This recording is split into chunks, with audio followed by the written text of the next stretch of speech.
Dalam kehidupan sehari-hari, kita tidak pernah lepas dari komunikasi, baik melalui kata-kata maupun tanpa kata.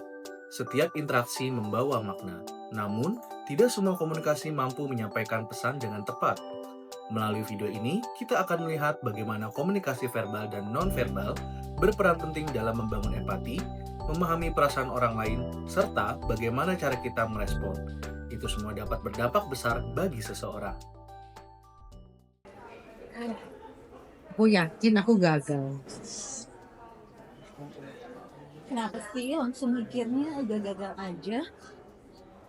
Serius, tadi semua salah tuh kamu salah nih. Tekniknya susah banget. Kenapa ya? Aku tuh kayak gini terus. Ya itu dia, karena kamu tuh kebanyakan mikir. Harusnya aku tuh kamu dari awal tuh yang udah belajar, yang baru panik sekarang. Lagian tuh semua orang juga susah tahu, nggak cuma kamu doang, nggak usah overthinking lah. Seringkali niat membantu malah berubah menjadi tekanan. Ketika kita langsung memberi nasihat tanpa memikirkan perasaan orang lain. Aku bisa bayangin sih, itu pasti berat banget buat kamu. Apalagi kalau kamu udah berusaha, tapi mungkin hasilnya nggak sesuai harapan. Iya, aku takut banget gagal. Kenapa, Mega? Takut. Takut apa? Ini loh, aku nggak bisa yang kuis tadi nilaiku jelek pasti. Aku kayaknya bisa nggak, kayaknya aku nggak bisa deh ini. Gak apa-apa, kamu nggak usah spekulasi dulu. Kan belum tahu juga hasilnya. Atau yang nggak ngerti mau diajarin nggak gimana? Kalau nanti hasilnya nggak sesuai, kamu mau lakuin apa habis itu? Mungkin aku harus evaluasi kali ya cara belajar aku. Iya, nanti kita juga bisa cari cara belajar yang cocok buat kamu sih.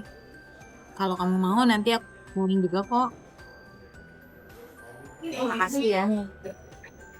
Empati bukan tentang sekedar langsung memberi solusi, tetapi tentang hadir, mendengar, dan memahami. Karena ketika seseorang merasa dimengerti, ia akan lebih siap untuk bangkit dan mencari solusi. Kita telah melihat bagaimana komunikasi secara langsung dapat mempengaruhi perasaan seseorang, baik secara positif maupun negatif. Namun, bagaimana jika komunikasi tersebut terjadi tanpa tatap muka? Di era digital saat ini, banyak interaksi terjadi melalui media online. Tanpa kehadiran fisik, ekspresi wajah yang jelas dan bahasa tubuh menjadi terbatas. Lalu, bagaimana komunikasi verbal dan non-verbal tetap berperan dalam situasi ini? Mari kita lihat pada situasi berikutnya. Menjelang UAS, hampir mahasiswa pasti ngerasain yang namanya cemas, tapi tingkat kecemasannya beda-beda.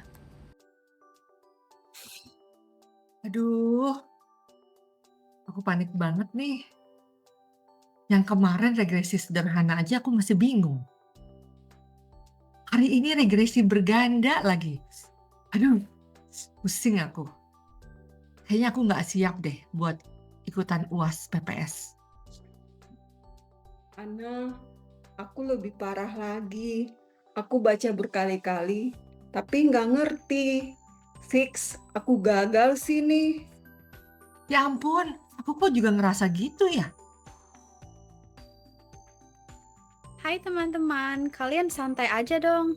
Aku di sini juga deg-degan, tapi tidak mau yang panik seperti kalian. Kok kamu bisa sih santai begitu?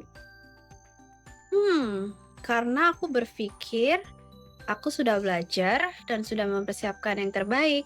Jadi tidak mungkin lupa total. Guys, sebenarnya wajar kok kalau kita cemas.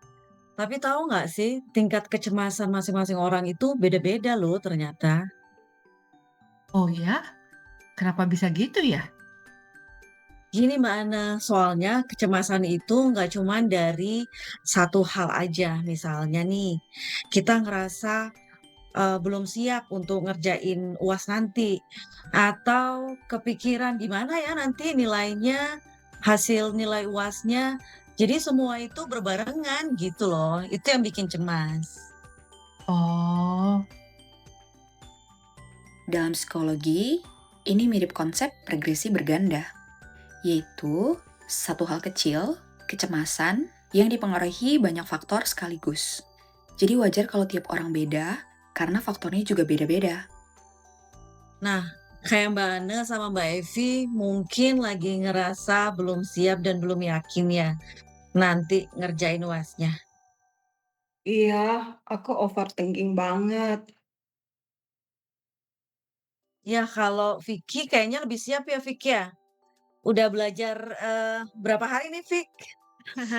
Benar sih, tapi aku tidak mau berpacu pada kecemasan tersebut terus-menerus.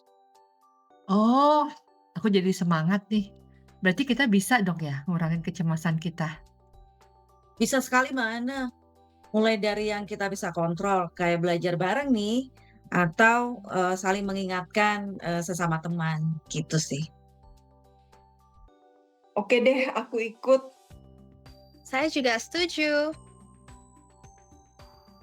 Semangat. Semangat! Semangat! Cemas itu normal, tapi kalau kita paham penyebabnya, kita juga bisa lebih mudah mengelolanya, terutama saat menghadapi ujian. Namun, jika berlebihan, justru bisa menghambat kita. Pikiran positif dan pengelolaan emosi yang baik dapat membantu kita untuk melewati tekanan dengan tenang. Dari kedua situasi tersebut, kita dapat memahami bahwa komunikasi bukan hanya tentang apa yang kita katakan, tetapi juga bagaimana kita menyampaikannya, baik dalam interaksi langsung maupun melalui media online. Empati, kepekaan, dan kemampuan mendengarkan tetap menjadi kunci utama. Dengan komunikasi yang tepat, kita tidak hanya menyampaikan pesan, tetapi juga membangun hubungan yang lebih sehat dan saling mendukung. Karena pada akhirnya, komunikasi yang baik adalah komunikasi yang mampu membuat orang lain merasa didengar, dipahami, dan tidak sendirian. Terima kasih.